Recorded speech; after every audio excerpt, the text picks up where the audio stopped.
এই ভিডিঅ'টো মোৰ কেইদিনমান আগৰে আৰু এই ভিডিঅ'টো হৈছে গৰু বিহুৰ দিনাখন। নমস্কাৰ, মই বিনীতা নাগ আৰু মই এজনী ষ্টাফ নাৰ্ছ আৰু আমাৰ গোটেই ফেমিলিটো গৈছিলোঁ পাৰ্বতী পাহাৰলৈ।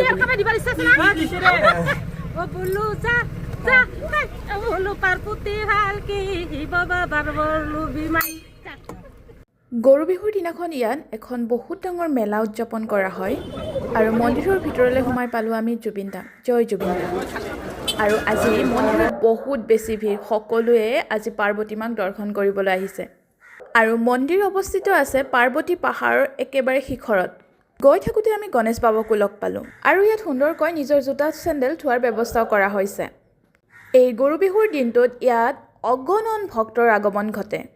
আজিৰ দিনটোতে সকলোতকৈ ডাঙৰকৈ পূজা এভাগ আগবঢ়োৱা হয়। বহু অপেক্ষাৰ পিছত বহু ভিৰৰ পিছত আমি মা পাৰ্বতীক দৰ্শন কৰিলোঁ। পাৰ্বতী মাৰ মন্দিৰৰ কাষতে লাগি আছে শিৱ বাবা আৰু গণেশ বাবাৰ মন্দিৰ আৰু ইয়াত পূজা শেষ কৰি ভোগৰ ব্যৱস্থাও কৰা হৈছে।